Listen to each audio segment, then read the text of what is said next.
नमस्कार, मैं हूं ऋचा शर्मा। आप सभी दर्शकों का अन्नदाता कार्यक्रम में स्वागत करती हूं। किसान का जीवन बहुत मुश्किल होता है। वो अपने खेतों में लंबे समय तक काम करता है। उसका ध्यान सदैव फसल में ही लगा रहता है। वो अपनी कड़ी मेहनत की ताकत पर अपना जीवन व्यतीत करते हैं। ऐसे ही किसानों की प्रगति के लिए हम खेती बाड़ी से जुड़ी कुछ महत्वपूर्ण जानकारियां आप तक लाते हैं। हर रोज सुबह आपके सामने हाजिर होते हैं। तो चलिए कार्यक्रम शुरू करते हैं और सबसे पहले देखते हैं क्या है आज के अन्नदाता में। गर्मियों में बछड़े बछड़ियों की उचित देखरेख,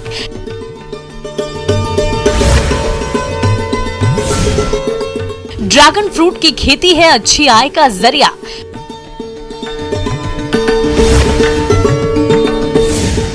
हमारे प्रदेश के ज्यादातर किसान भाई गाय भैंस की देखरेख तो उचित तरीके से करते हैं, लेकिन इनके नवजात बछड़े बछड़ियों की देखरेख सही तरीके से नहीं करते, जिस वजह से इनकी मृत्यु दर भी अधिक होती है।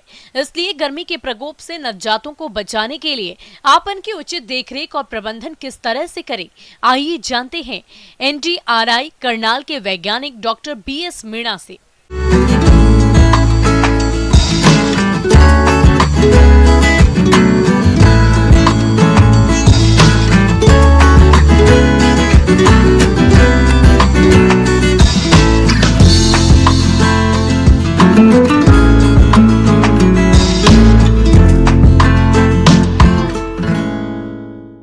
देखो, अभी जैसे कि गर्मी का मौसम है और अभी जो तापक्रम है करीब 44-45 से चल रहा है, 46 भी जाने की संभावना है। तो इस मौसम में बड़े पशु तो अपने आप को फ्री भी एडजस्ट कर लेते हैं, पर जो छोटे गाय भैंस के बच्चे होते हैं उनके शरीर पे तापक्रम का बुरा प्रभाव पड़ता है। तो इसके लिए सबसे अच्छा ये है कि किसान भाई गाय भैंस के छोटे बच्चे को हमेशा घर के अंदर रखें या बाहर निकालें तो छायादार स्थान पर ही रखें, पेड़ की छाया हो। और कोशिश करें कि जब 9 बज जाए तो उसके बाद छोटे बच्चों को कतई बाहर ना निकालें। और यदि बाहर निकालने की जरूरत है सुबह सुबह निकाल लें या फिर शाम को 7 बजे के बाद निकालें, जब सूर्य देवता की तेज रोशनी ना हो। दूसरी बात, जहाँ आप इस पशुओं को बच्चों को बैठाते हैं वो जगह भी साफ़ सुथरी हो। कोशिश कीजिए कि गाय भैंस के छोटे बच्चे हैं, यदि पक्का फर्श आपके पास है तो जो आजकल मैट आते हैं, रबड़ मैट आते हैं, वो साफ़ सुथरे हों और उन पर बीच बीच में 3-4 घंटे पे पानी का छींटा मारते रहें, जिससे कि नमी बनी रहे। अदरवाइज़ यदि आपके पास कच्ची मिट्टी की व्यवस्था है या अपना पशु घर में खुला है तो वहाँ पेड़ की छाया में मिट्टी के नीचे ही बच्चों को बैठा सकते हैं। एक विशेष ध्यान रखें कि इनको इस समय दूध का ज़्यादा से ज़्यादा ध्यान रखें। किसान भाई क्या करते हैं, मई जून में दूध की पैदावार कम हो जाती है तो गाय भैंस के बच्चों को दूध कम पिलाते हैं। लेकिन हमारा ये कहना है कि जो पशु के बच्चे 1 महीने तक के हैं उनको वज़न के 10वें हिस्से के बराबर दूध पिलाना है 1 महीने तक। मान लो कि आपकी गाय भैंस का बच्चा 40 किलो वज़न का है तो 4 किलो दूध 24 घंटे में उसको पिलाना है। फिर जैसे बच्चा 1 से 2 महीने का हो जाए तो उसका 15वां हिस्सा दूध पिलाना है। और जैसे कि जब 3 महीने से ज़्यादा हो जाता है तो उसका 20वें हिस्से के बराबर दूध पिलाना है। साथ में एक ध्यान रखें, इस मौसम में पसीना आता है तो नमक बहुत निकलता है। तो जब गाय भैंस के बच्चा दूध पीता है तो हल्का सा उंगली पर नमक लगा के उनके मुंह में डाल दें, जिससे कि 2 फायदे होंगे। एक तो बच्चे को शरीर में नमक की कमी नहीं होगी, दूसरा वो जो मिट्टी चाटता है या दूसरे बच्चे का शरीर चाटता है, बाल चाटता है, वो भी चाटना बंद कर देगा। 1 महीने के बाद पशु का बच्चा जो है वो हरे चारे को चबाने लग जाता है या पशु के पेट में वो डाइजेस्ट हो जाता है। तो कोशिश करें कि जब गाय भैंस का बच्चा 15 दिन का हो तो हरी घास की पत्तियों को उसके मुंह के आसपास लाएं, जिससे कि उसको उसका स्वाद पड़ जाए। और हालांकि गाय भैंस के बच्चे के पेट में 1 महीने के बाद ही हरा चारा पचता है, फिर भी कोमल और नरम पत्तियों को 15 दिन के बाद आप उनको खिलाना चालू कर दें, जिससे कि पशु के बच्चे को हैबिट हो जाए। किसान भाइयों, जब गाय भैंस के बच्चे 3 माह के हो जाएं, तो उन्हें आहार में हरा चारा 3 किलोग्राम, सूखा चारा 250 ग्राम और दाना 500 ग्राम प्रतिदिन देना चाहिए। और जैसे जैसे नवजातों की उम्र बढ़ती जाए वैसे वैसे उम्र के हिसाब से उनकी आहार की भी मात्रा बढ़ाते जाएं और दूध की मात्रा कम करते जाएं, जिससे नवजातों का शारीरिक विकास सही ढंग से होगा। अब इनको हमेशा आपको पानी की व्यवस्था रखनी, ताज़ा पानी, ताज़ा और साफ़ पानी इनके लिए पीने का हमेशा इनके बर्तन में होना चाहिए। और ये करीब दिन में 4 से 6 बार इनको पानी पिलाने की कोशिश करें, जिससे कि इनके शरीर में पानी की कमी ना हो। साथ में ध्यान रखें कि हल्की गर्मी से कभी कभी दस्त लग सकते हैं, तो उसका भी ध्यान रखें। यदि पशु को गर्मी से दस्त लग गया है तो दस्त की दवा दें, और सनस्ट्रोक हो गया है तो डॉक्टर से दिखा के उसको ग्लूकोज लगवा दें या कैल्शियम सलाइन वाटर उसको पिला दें। किसान भाइयों, गाय भैंसों के छोटे बच्चों में अंता और बाह्य परजीवियों की समस्या अधिक देखने में आती है। इसलिए आप इन परजीवियों से नवजातों को बचाने के लिए अपने नजदीकी योग्य पशु चिकित्सक की सलाह से बछड़े को जन्म के तुरंत पश्चात कृमिनाशक दवा पिलाएं और 3 माह बाद हर 15 दिन के अंतराल पर 6 माह तक कृमिनाशक दवा देते रहें।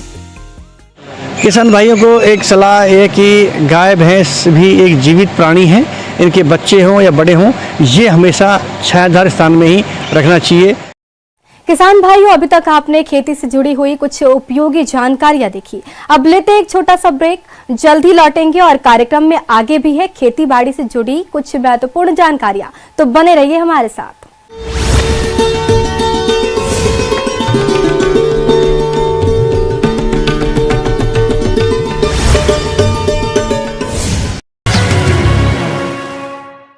ब्रेक के बाद आप सभी दर्शकों का अन्नदाता में स्वागत है। चलिए अब रुक करते हैं अगली कड़ी की ओर।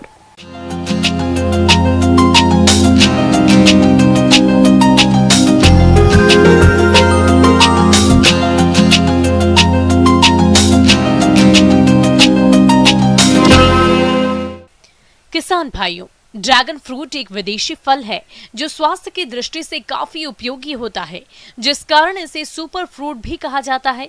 इसलिए बाजार में ड्रैगन फ्रूट की मांग दिन प्रतिदिन बढ़ती जा रही है।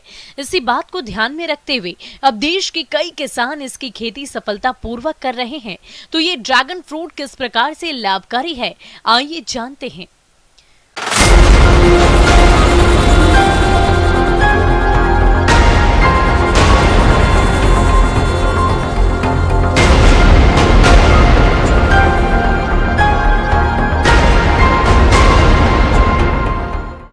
किसान भाइयों, आज हम बात करने जा रहे हैं ऐसे फल की जिसे ड्रैगन फ्रूट या अजगर फल के नाम से भी जाना जाता है। इस फल का सेवन कोलेस्ट्रॉल और रक्तचाप को कम करता है तथा क्रोनिक श्वसन तंत्र की बीमारियों को भी खत्म करता है। इन्हीं भरपूर विशेषताओं वाले इस ड्रैगन फ्रूट ने भारत के किसानों का भी ध्यान अपनी ओर आकर्षित किया है। इसके पौधे कम उपजाऊ मिट्टी और तापमान में होने वाले लगातार परिवर्तनों के बीच भी जीवित रह सकते हैं। इसके लिए 50 सेंटीमीटर वार्षिक औसत की दर से बारिश की जरूरत होती है, जबकि 20 से 30 डिग्री सेल्सियस तापमान इसके लिए उपयुक्त माना जाता है। बहुत ज्यादा सूर्य के प्रकाश को इसकी खेती के लिए अच्छा नहीं माना जाता। सूरज की रोशनी जिन इलाकों में ज्यादा होती है, उन इलाकों में बेहतर उपज के लिए छायादार जगह में इसकी खेती की जा सकती है। तो किसान भाई, अब आगे बात करेंगे हम मिट्टी ड्रैगन फ्रूट्स की अगर खेती कर रहे हैं तो मिट्टी सबसे पहले ज़रूरी है। मिट्टी के लिए ये रेतीली मिट्टी से दोमट रेतीली मिट्टी और सभी प्रकार के मिट्टी में इसकी खेती की जा सकती है, जहां पर जो है अच्छी जल निकासी हो, ये उपयुक्त है। इसके लिए जो ज़मीन की जो पीएच मान है वो 5.5 से लेकर के 7 तक होनी चाहिए। ड्रैगन फ्रूट्स लगाने की तैयारी करने से सबसे पहले एक बेसिक स्ट्रक्चर बनाया जाता है। उसके पौधा के बढ़वार के लिए बेसिक स्ट्रक्चर बनाया जाता है, जो सीमेंट के कम से कम 7 फीट जो है लंबा जो है पौधा बनाना चाहिए, ये स्टैंड बनाना चाहिए, और जिसमें से 2 फीट आप जो है ज़मीन के नीचे गाड़ दें और 5 फीट ज़मीन से ऊपर होना चाहिए। और उसके ऊपर एक स्टैंड जो चौकोर जो है स्टैंड जो है, या तो लकड़ी का आप लगा सकते हैं या जो फिर सीमेंट का अगर बना करके आप चौकोर जो है उस पर लगा सकते हैं। तो किसान भाई, ये बेसिक स्ट्रक्चर ज़रूरी है। और पौधा से पौधा की जो दूरी है वो 2 मीटर कम से कम होना चाहिए। तो उसका स्टैंड, क्योंकि पौधा के बढ़वार के लिए स्टैंड सबसे जो है महत्वपूर्ण जगह रखा गया है। उसके बाद पौधा लगाने की विधि की हम बात करेंगे तो किसान भाई, पौधा लगाने की जो है विधि जो है माना गया है कि 60 सेंटीमीटर गहरा और 60 सेंटीमीटर चौड़ा पहले गड्ढा खोद लेना चाहिए और उसके बाद जो है उसमें पौधा लगाना चाहिए। 20 सेंटीमीटर के पौधे को जो है खेत में लगाना चाहिए। और किसान भाई देखेंगे कि 1 एकड़ खेत के लिए कम से कम 1700 से 1800 यानी 1700 से 1800 पौधे लगाए जा सकते हैं। और हम बात करेंगे ड्रैगन फ्रूट्स के प्रकार पे, तो किसान भाई ड्रैगन फ्रूट्स मुख्यतः 3 प्रकार के होते हैं। एक सफ़ेद गुदा वाला ड्रैगन फ्रूट्स, दूसरा लाल गुदा वाला ड्रैगन फ्रूट्स और तीसरा पीला गुदा वाला। जो देखा गया है कि लाल गुदा वाले जो सबसे ज़्यादा लोकप्रिय है, क्योंकि इसका फल लाल दिखने से ही एक मनमोहक भी है और साथ में जो है स्वास्थ्य के दृष्टिकोण से भी देखेंगे तो बहुत ही अच्छा है ये लाल वाले जो है ड्रैगन फ्रूट्स।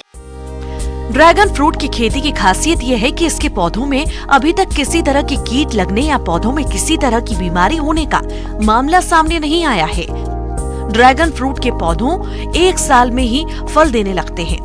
पौधों में मई से जून के महीने में फूल लगते हैं और अगस्त से सितंबर तक फल आते हैं।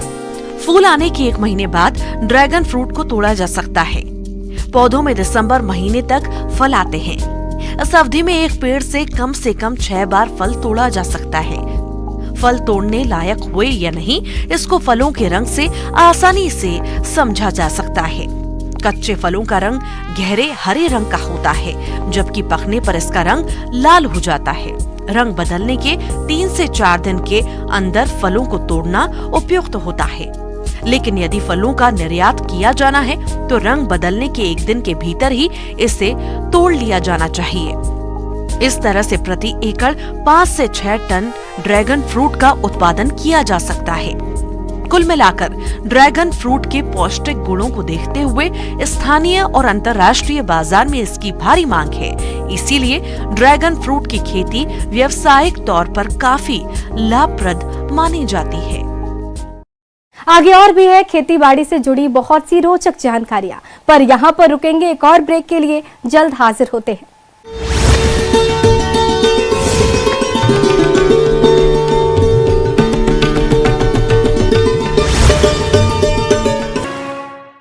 ब्रेक के बाद एक बार फिर से आप सभी दर्शकों का अन्नदाता कार्यक्रम में स्वागत है। बढ़ते हैं अगली प्रस्तुति की ओर।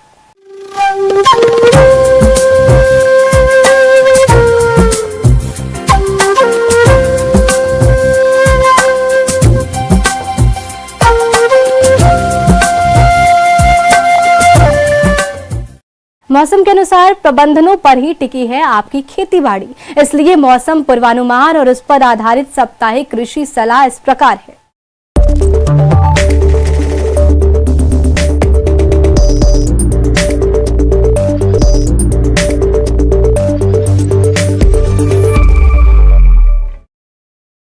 ग्रामीण कृषि मौसम सेवा, भारत मौसम विज्ञान विभाग, जिला कृषि मौसम इकाई, कृषि विज्ञान केंद्र संगरिया द्वारा भेजे गए मौसम पूर्वानुमान रिपोर्ट के आधार पर किसान भाइयों को सलाह दी जाती है कि पूर्वानुमान के अनुसार जिला हनुमानगढ़ में आगामी दिनों में 31 मई तक शुष्क मौसम का अनुमान है।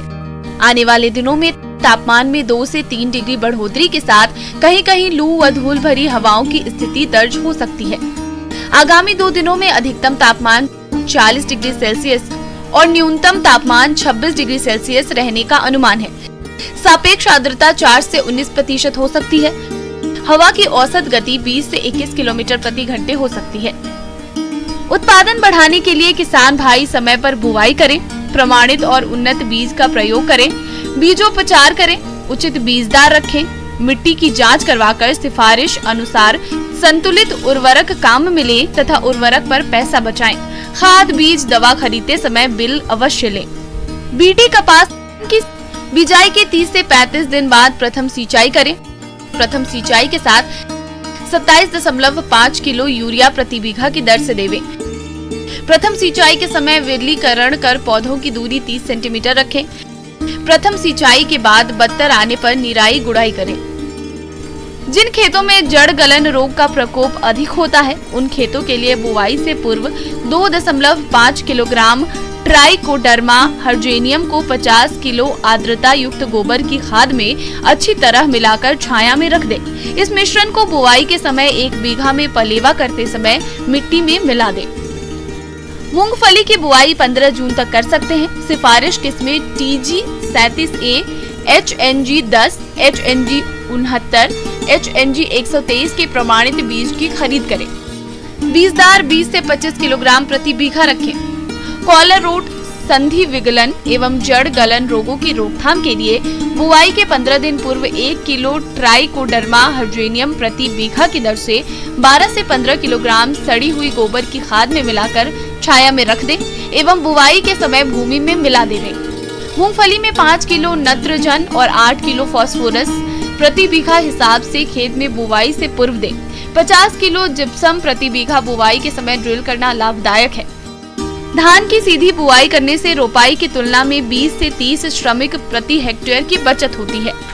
समय बचत, क्योंकि पौधे तैयार और रोपाई की जरूरत नहीं पड़ती है। समय से धान की बुवाई संपन्न हो जाती है, जिससे रबी फसलों की समय पर बुवाई की जा सकती है। धान के स्वस्थ बीज को छांटने के लिए नमक के घोल में उपचारित करने हेतु 1 किलो नमक को 10 लीटर पानी में घोल दें। घोल में ऊपर तैरने वाले बीज को अलग निकाल दिया जाए तथा नीचे बैठे स्वस्थ बीजों को अलग कर सादा पानी में धो लेना चाहिए। 1 बीघा रोपाई के लिए 100 वर्ग मीटर में नर्सरी लगाएं। इसमें 250 किलो गोबर की खाद, 2 किलो यूरिया तथा 8 किलो सिंगल सुपर फॉस्फेट डालें। इस क्यारी में 6 किलो उपचारित बीज छिड़काव विधि से डालकर उसे हल्की सी मिट्टी या गोबर की खाद से ढक दें। नर्सरी में बुआई का उपयुक्त समय मई का दूसरा पखवाड़ा है। क्यारी हमेशा तर रखी जावे और पानी 1 इंच से ज्यादा नहीं खड़ा रहना चाहिए। ग्वार के समय पर बुआई के लिए किसान भाई सिफारिश किस्मों HG 220, HG 365, RGC 1002, RGC 1066, RGC 936, RGC 986 के प्रमाणित बीज की खरीद करें। फसल में जड़ गलन की रोकथाम के लिए ट्राइकोडर्मा विरिडी हर्जेनियम 2.5 किलोग्राम को 100 किलोग्राम गोबर की खाद प्रति हेक्टेयर की दर से उपयोग से 15 दिन पहले भिगोकर छाया में रख दें। मिट्टी जांच से हमें मिट्टी की उपजाऊ शक्ति, जमीन का खारापन, अम्लीयता के बारे में पता चलता है।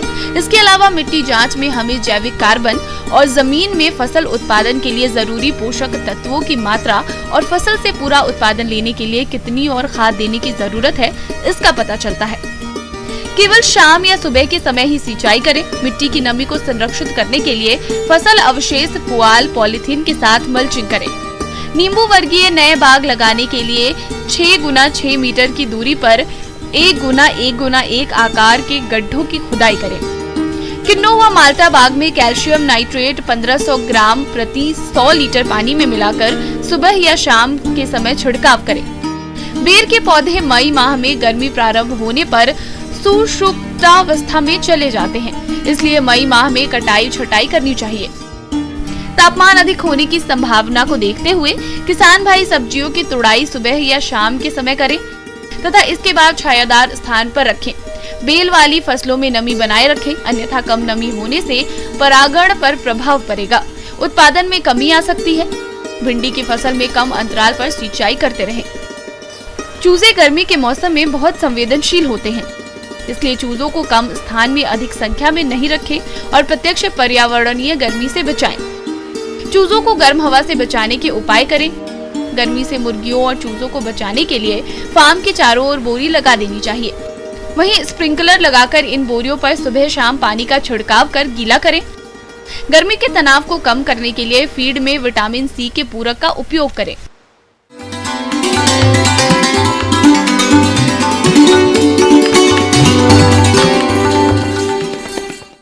अन्नदाता हेल्पलाइन निःशुल्क फोन संपर्क सेवा के माध्यम से आपके द्वारा पूछे गए प्रश्नों में से 1 या 2 महत्वपूर्ण प्रश्न को हम अपने कार्यक्रम में शामिल करते हैं। इसी के तहत आज का चयनित प्रश्न और इसका जवाब इस प्रकार है। अन्नदाता निःशुल्क फोन संपर्क सेवा के माध्यम से पूछे गए प्रश्नों में से आज हमने जिस प्रश्न को कार्यक्रम में शामिल किया है उसे पूछा है ग्राम अर्जुनपुरा, जिला कोटा के कृषक मुकेश सैनी ने। ये उड़द की फसल में किए जाने वाले आवश्यक कार्यों के बारे में संपूर्ण जानकारी चाहते हैं। तो मुकेश सैनी जी, आपकी जानकारी के लिए प्रस्तुत है कार्यक्रम का ये अंश।